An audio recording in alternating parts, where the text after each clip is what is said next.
अस्सलाम वालेकुम स्टूडेंट्स। आज का हमारा जो टॉपिक है वो है डायबिटीज़ मेलाइटिस। तो चलिए स्टार्ट करते हैं।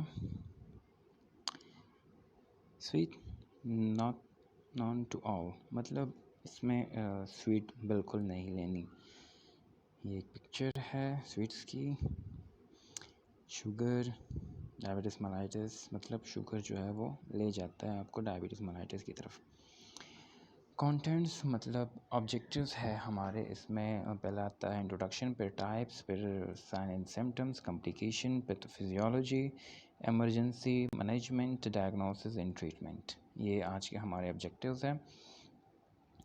पहले आता है इंट्रोडक्शन। डायबिटीज़ मेलाइटिस का इंट्रोडक्शन क्या है? ये एक मेटाबॉलिक डिजीज़ है जिसमें हाई ब्लड शुगर लेवल हो जाता है ओवर प्रोलॉन्ग पीरियड, ज़्यादा टाइम के लिए। इसके टाइप्स जो है वो 3 टाइप के हैं। Type 1 diabetes mellitus, type 2 and gestational diabetes.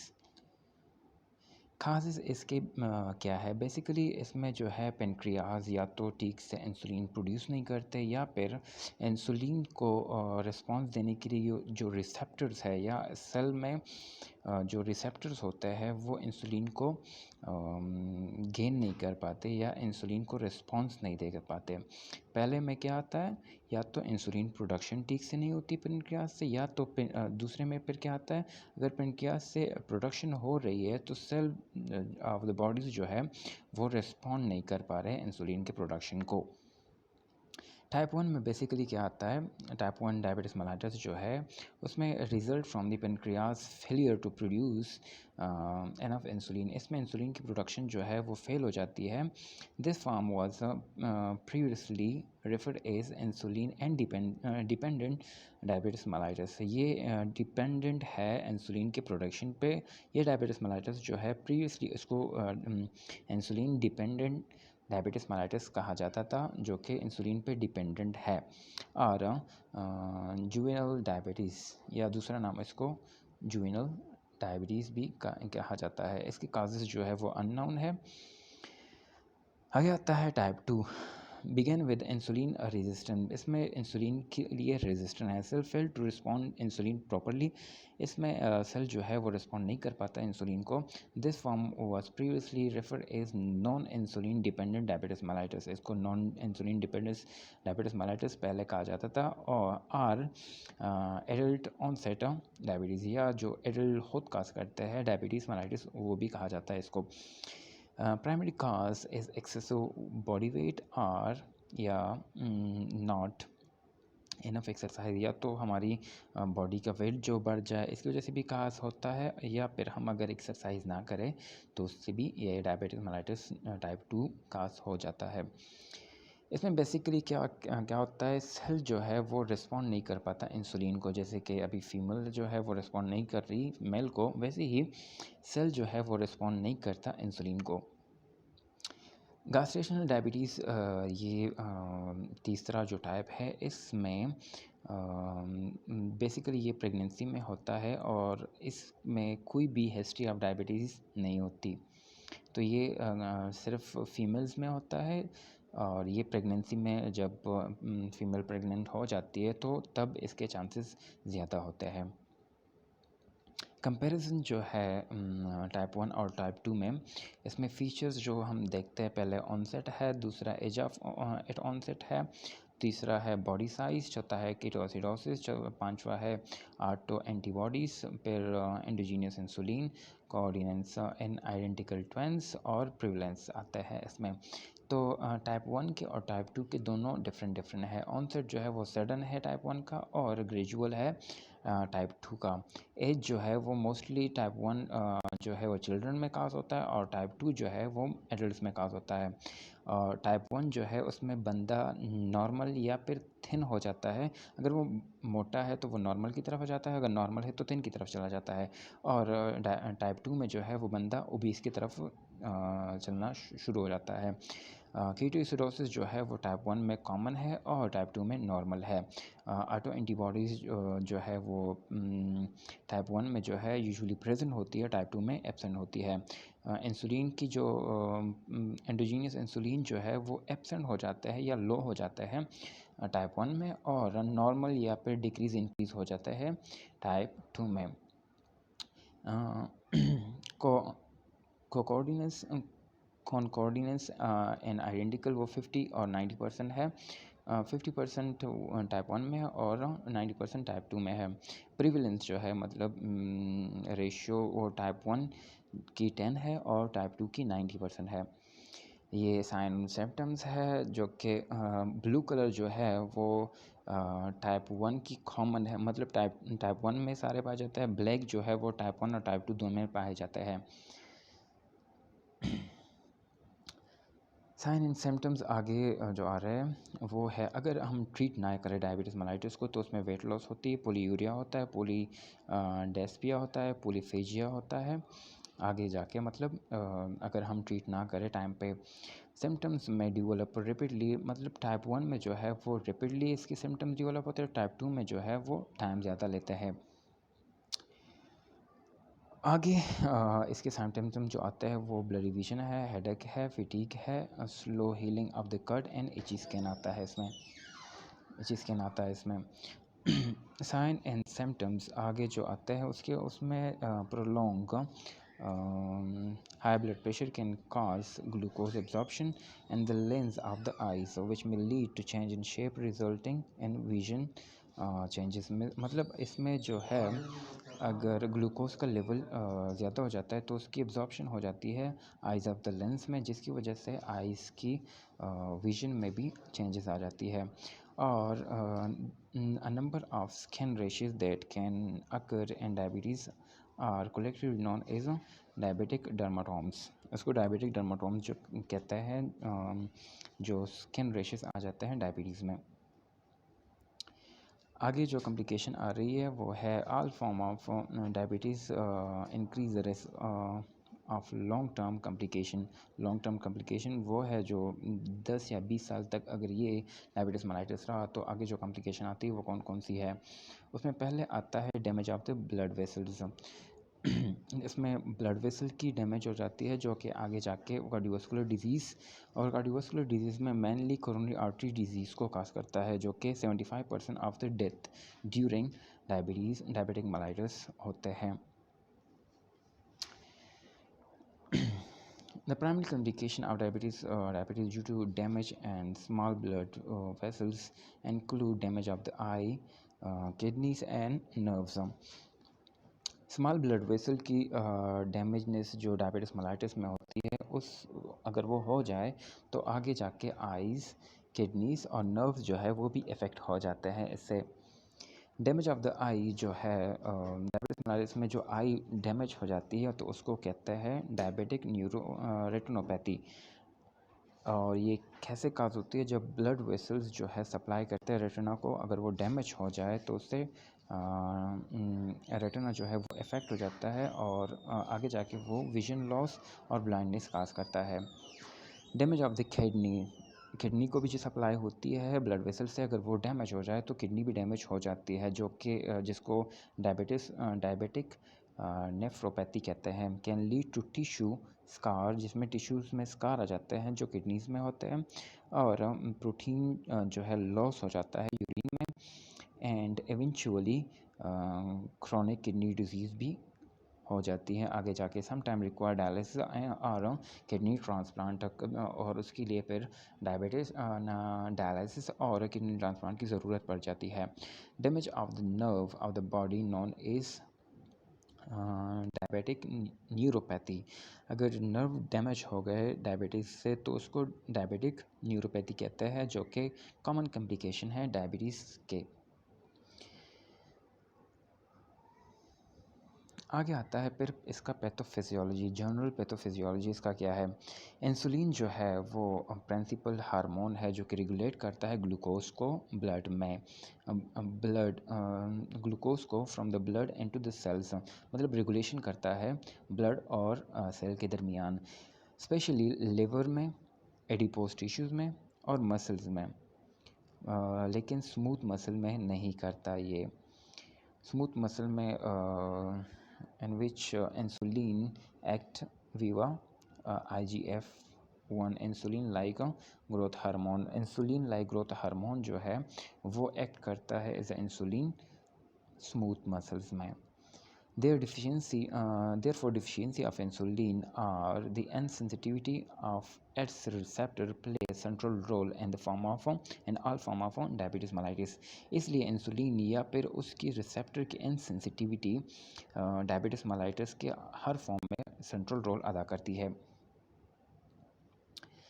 The body obtain glucose, 3 जगहों से या 3 सोर्सेज से बॉडी जो है वो ग्लूकोज ऑब्टेन करती है। पहला intestinal absorption of the food, दूसरा breakdown of glycogen, the storage form of glucose found in the liver, तीसरा जो है gluconeogenesis, generation of glucose from non carbohydrate substrate in the body. ये 3 सोर्सेज है जिससे बॉडी अपनी ग्लूकोज लेती है या तैयार करती है। Insulin play a critical role in balancing glucose level in the body. Critical role मतलब एक ख़ास रोल अदा करती है balancing of glucose in the body. ये it inhibit the breakdown of glucose और द प्रोसेस ऑफ ग्लूकोनियोजेनेसिस। ये breakdown of glycogen को जो है वो इनहिबिट भी कर सकता है और जनरेट भी कर सकता है। It can stimulate the transport of glucose into the fats in the muscle. ये स्टिमुलेट करता है ग्लूकोज के ट्रांसपोर्ट को फैट और मसल सेल्स में। It can stimulate storage of glucose in the form of glycogen. ये स्टिमुलेट करता है storage of glucose in the form of glycogen.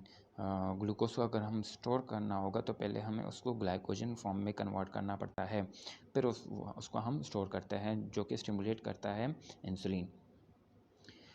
Insulin is release from the beta cells. Beta cell से ये release होता है जो कि आइसोलेटर ऑफ लंगरहान में मौजूद होता है, जो कि पेनक्रियाज में है। Is in response to rise level of blood glucose typically after eating. जैसे ही हमारे जिस्म में जैसे हम खाना खाते हैं तो हमारा ग्लूकोज लेवल बढ़ जाता है, जिसकी वजह से बीटा सेल जो कि आइसोलेट ऑफ लंगरहान में होते हैं वो एक्टिव हो जाते हैं और वो रिलीज़ करते हैं इंसुलिन को। तो वो क्या करते हैं, ब्लड के ग्लूकोज लेवल को मेंटेन मतलब बैलेंस करते हैं। अगर हमें ब्लड ग्लूकोज लेवल चाहिए होता है, जिस जगह को चाहिए होता है उस वहाँ पे शिफ्ट कर देते हैं। अगर हमें स्टोर करना है तो वो ग्लाइकोजन में कन्वर्ट करके उसको स्टोर कर लेता है। Lower glucose level result in decrease insulin release from the beta cell and result the breakdown of glycogen to glucose. जैसे ही हमारे पास ग्लूकोज की लेवल डिक्रीज हो जाती है, मतलब जिस्म में ग्लूकोज की लेवल कम हो गई, तो फिर इंसुलिन की प्रोडक्शन भी कम हो जाती है, जिसकी वजह से ग्लाइकोजन की ब्रेक डाउन हो जाती है और ग्लूकोज जिस्म में पैदा हो जाते हैं। This process is mainly control by hormone glycogen. और इस प्रोसेस को ग्लूकागॉन एक हार्मोन है वो कंट्रोल करता है, which act in opposite manner to insulin, जो कि इंसुलिन के अपोजिट मैनर में काम करता है। इंसुलिन क्या करता है, हमारे जिस्म में ग्लूकोज के लेवल को कम करता है, और ग्लूकागॉन क्या करता है, इंसुलिन के लेवल को कम करता है, और जिसकी वजह से रिज़ल्ट में जो है ग्लूकोज की लेवल बढ़ जाती है। If the amount of insulin available is insufficient, अगर amount of insulin जो है वो insufficient है, the cell respond poorly to effect of insulin के effect जो है सेल पे कम होंगे। if the cell insulin itself is defective, अगर इंसुलिन जो है वो डिफेक्टिव मतलब असरअंदाज सही से नहीं हो रहे, तो आगे क्या होता है, glucose will not be absorb properly by the body cells में ग्लूकोज की एब्जॉर्प्शन नहीं होगी। फिर से बता रहा हूँ, इंसुलिन अगर कम हो या फिर रिस्पॉन्ड नहीं कर रहे सेल्स इंसुलिन को, या फिर इंसुलिन सही से काम नहीं कर रहे या डिफेक्टिव उसमें कुछ मसला है, तो ग्लूकोज जो है वो एब्जॉर्ब नहीं होगी बॉडी सेल्स में। The net effect is persistently high level of glucose. तो इसके रिजल्ट में क्या होगा, ब्लड में जो है ग्लूकोज का लेवल बढ़ जाएगा। Poor protein synthesis of protein जो है वो नहीं होगी या फिर कम होगी, and break down of fat storage, जो स्टोरेज ऑफ फैट्स है या फैट्स जो स्टोर किया गया है उसकी ब्रेक डाउन स्टार्ट हो जाएगी, जिसके रिजल्ट में एसिडोसिस हो जाएगी जिस्म में। When the glucose concentration in the blood remain high over the time, मतलब ग्लूकोज की लेवल जिस्म में हाई है ज़्यादा टाइम के लिए, the kidney will reach a threshold, एक थ्रेशोल्ड लेवल की तरफ चला जाएगा ऑफ रीअब्जॉर्प्शन की तरफ, जिसकी वजह से क्या होगा, ग्लाइकोस यूरिया हो जाएगा, ग्लूकोज इन द यूरिया हो जाएगा। उसके रिज़ल्ट में क्या होगा, this increase osmotic pressure of the urine, osmotic pressure of the urine को ये इंक्रीज़ करता है, जिसकी वजह से फुल यूरिया काज हो जाता है, और उसमें इंक्रीज फ्लूइड लॉस हो जाता है, मतलब यूरिन ज़्यादा जा रहा है तो उसमें फ्लूइड लॉस भी ज़्यादा होगा। आगे जाके वो क्या काज करता है, लॉस्ट ब्लड वॉल्यूम, ब्लड में वॉल्यूम जो है वो कम हो रहा है, will replace osmotically from the water held in the body cells and other body components, जिसकी वजह से क्या होगा, बॉडी सेल्स में या अदर बॉडी कंपोनेंट्स में जो फ्लूइड है या वाटर है वो ब्लड की तरफ शिफ्ट होना स्टार्ट हो जाएगा, जिसमें बॉडी जो है वो डिहाइड्रेशन की तरफ जाएगी, और आगे क्या होगा, पॉलीडेस्पिया, हमें प्यास ज़्यादा लगेगी। अब आते हैं टाइप 1 की पैथोफिजियोलॉजी की तरफ। स्पेसिफाइड है, पहले हम जनरल की तरफ जनरल हम पढ़ रहे थे, अब टाइप 1 स्पेसिफाइड की तरफ आ गए। Type 1 diabetes mellitus is characterized by loss of insulin producing beta cells of isolate of Langerhans and pancreas leading to insufficient insulin deficiency. इसमें बेसिकली क्या होता है, या तो बीटा सेल्स जो है सही से काम नहीं कर पा रहे, या फिर बीटा सेल को स्टिमुलेट करने के लिए जो हार्मोन्स होते हैं वो ठीक से काम नहीं कर पा रहे, जिसकी वजह से इंसुलिन की जो है प्रोडक्शन नहीं हो रही। This type can be further classified as immune mediated or idiopathy. ये फर्दर क्लासीफाई किया गया है इम्यून मीडिएटेड, या मतलब इम्यून सिस्टम से कनेक्टेड है, या आइडियोपैथी, या इसका कोई वो जो है रीज़न पता नहीं है। पहले जो है the majority of type 1 diabetes mellitus is of the immune mediated. Majority जो है टाइप 1 डायबिटीज मेलाइटिस वो इम्यून मीडिएटेड है, नेचुरल है, जिसमें टी सेल जो है वो मीडिएट करता है ऑटो इम्यून अटैक करता है, lead to the loss of beta cells की जो है वो डिग्रेडेशन हो जाती है, जिसकी वजह से इंसुलिन जो है वो प्रोड्यूस नहीं होता। इस पिक्चर में दिखाया गया है pancreas, the isolate and beta cells. Most affected people are otherwise healthy and of a healthy weight when onset occur।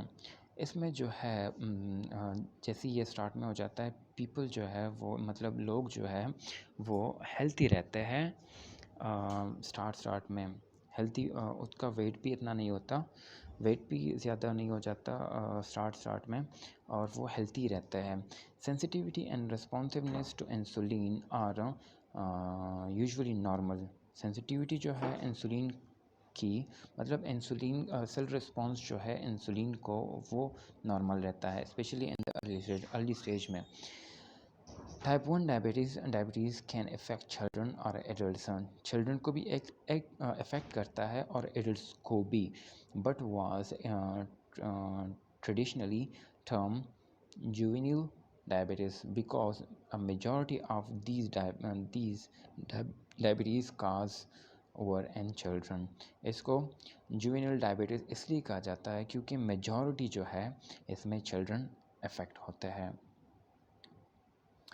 Type 1 diabetes is partially inherited मतलब ट्रांसफ़र होता है पेरेंट्स से चिल्ड्रन में पार्शियली कभी कभार with multiple genes के ज़रिए including certain LHA genes known as influence the risk of diabetes known to influence the risk of diabetes ये एक जीनोटाइप है जो कि ट्रांसफ़र करता है ये डायबिटीज़ मेलाइटिस को in genetically suspected people the onset of diabetes can be triggered by one or more environmental factor जो सस्पेक्टेड पीपल है डायबिटीज़ मेलाइटिस के लिए उनमें डायबिटीज़ मेलाइटिस के ऑनसेट को ट्रिगर करता है एनवायरमेंटल फैक्टर्स भी such as viral and diets viral infection या डाइट्स जो है वो ट्रिगर कर सकता है डायबिटीज़ मेलाइटिस को among dietary factor gluten may lead to type 1 diabetes mellitus dietary factor में ग्लूटीन जो है वो लीड करता है डायबिटीज़ मेलाइटिस को but the mechanism is not fully understand लेकिन इसका मैकेनिज्म जो है वो फुली अंडरस्टूड नहीं है कि कैसे काज करता है ये Pathophysiology of type 2 diabetes mellitus is characterized by insulin resistant ये type 2 जो है insulin resistant की वजह से काज होता है the defective responsiveness of the body tissue to insulin is believed to involve the insulin receptors body जो इंसुलिन के लिए जो रिसेप्टर्स है बॉडी में वो जो है वो ठीक से यहाँ पे रिस्पॉन्स नहीं कर पाते इनमें डिफेक्टिवनेस आ जाता है मतलब इसमें ख़राबी आ जाती है जिसकी वजह से इंसुलिन के रिसेप्टर्स जो है वो इंसुलिन को रिस्पॉन्ड नहीं कर पा रहे हैं इन the early stage of type 2 the predominant abnormality is reduce insulin sensitivity early stages में जो है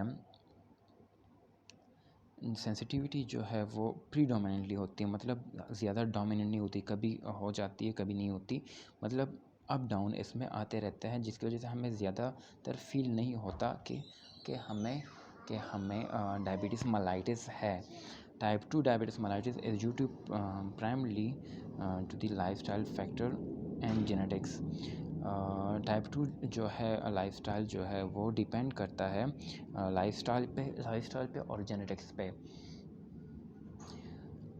The number of lifestyle factors are known to be important to development of diabetes mellitus lifestyle जो है डायबिटीज़ मेलाइटिस वो depend करता है मतलब type 2 जो है वो लाइफस्टाइल के फैक्टर पे डिपेंड करता है including obesity lack of physical activity poor diet and stress ये कुछ काजेज़ है या फिर आप यूँ समझ लें कि ये कुछ फैक्टर्स है जो कि लीड करता है डायबिटीज़ मेलाइटिस 2 को dietary factor and also influence the risk of development of diabetes mellitus 2 such as sugar sweetened drinks type of fats and diet saturated fats and transient fatty acid increase the risk ये जो fats है saturated fats and transient fatty acid जो है वो increase करते हैं the risk को मतलब इसमें ज़्यादा चांसेस होते हैं डायबिटीज़ मेलाइटिस के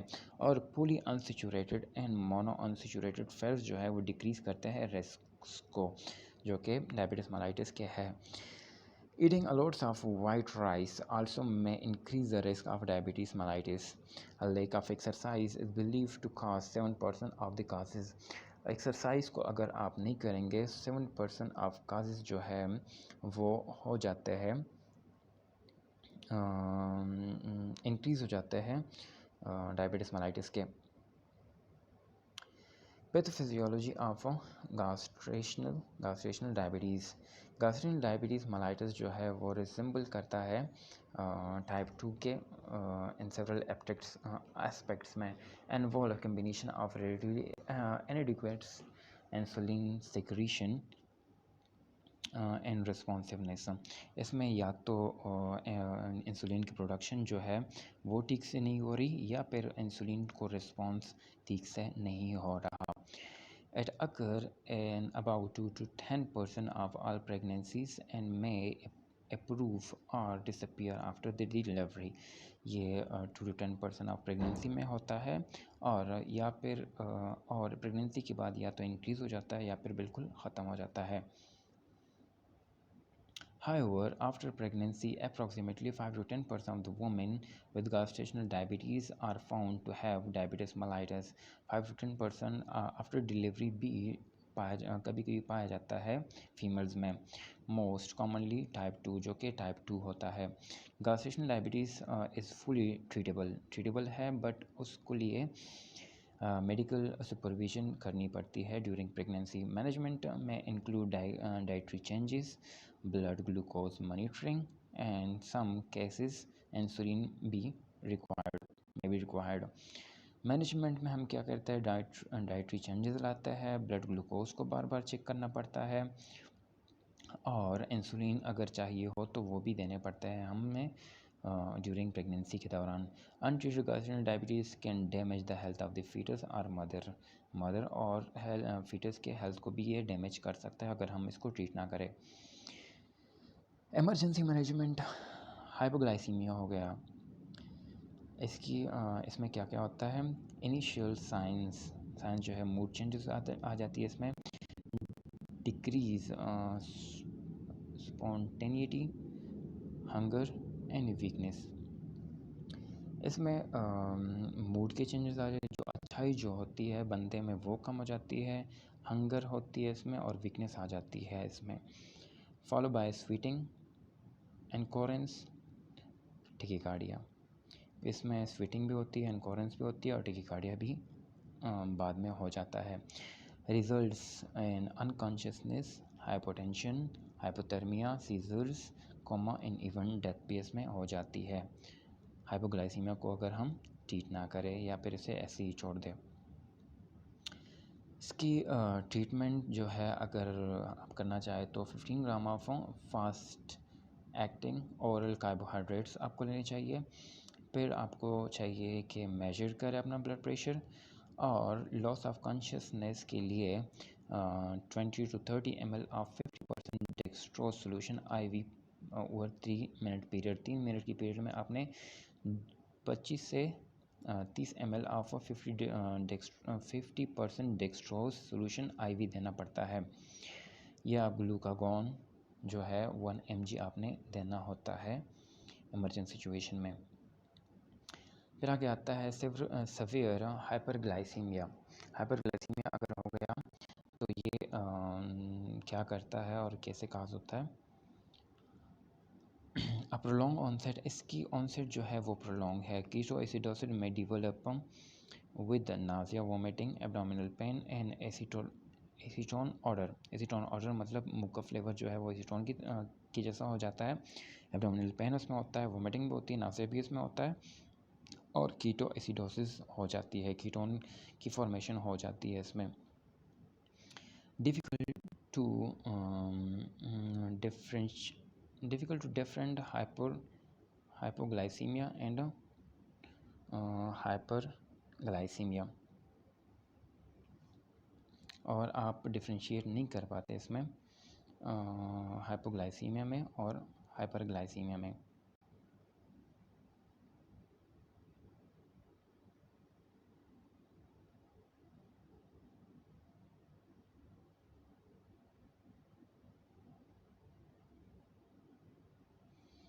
लो ब्लड ग्लूकोज,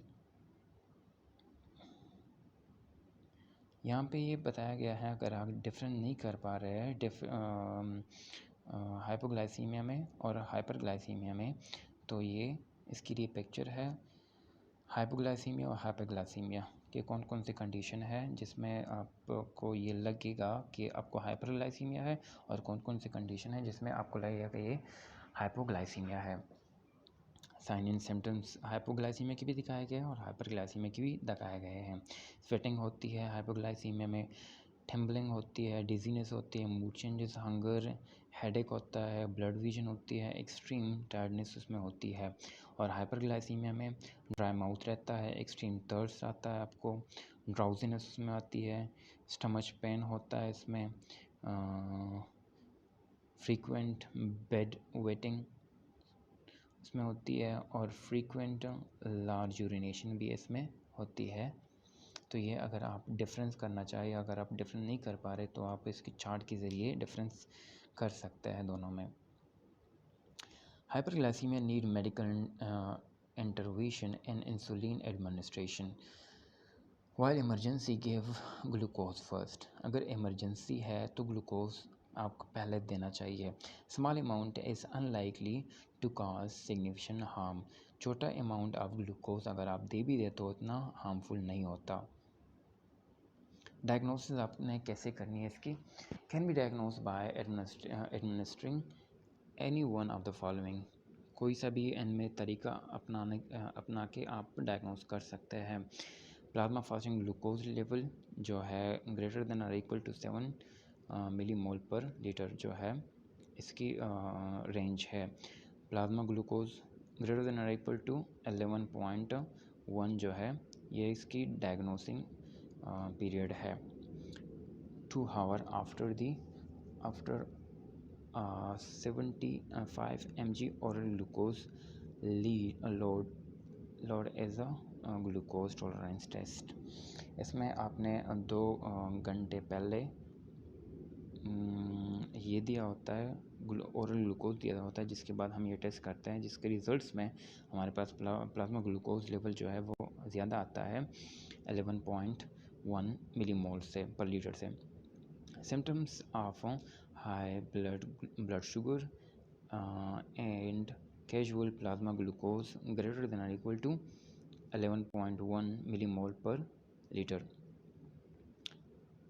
ग्लाइकेट हेमोग्लोबिन ये भी एक टेस्ट है जिसमें रिजल्ट्स जो आते हैं वो ग्रेटर देन और equal to 8 ml millimole per mole होता है।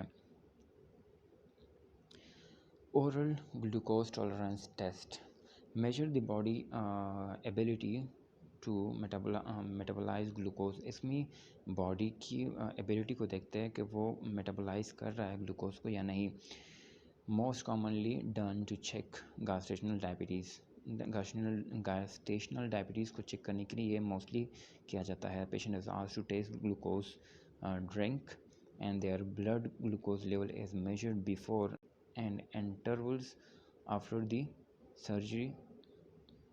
Surgery drink is taken. मतलब हम पहले भी करते हैं एनर्जी ड्रिंक देने से पहले भी करते हैं, और एनर्जी ड्रिंक देने के बाद भी ये चेक किया जाता है पेशेंट का। For standard glucose tolerance test we should drink 75 grams और 100 ग्राम्स। ग्लूकोज टॉलरेंस टेस्ट को देखने के लिए हमें 75 to 100 ग्राम्स ऑफ ग्लूकोज हमें लेना पड़ता है पहले। इस पिक्चर में दिखाया गया है कि आपको फास्टिंग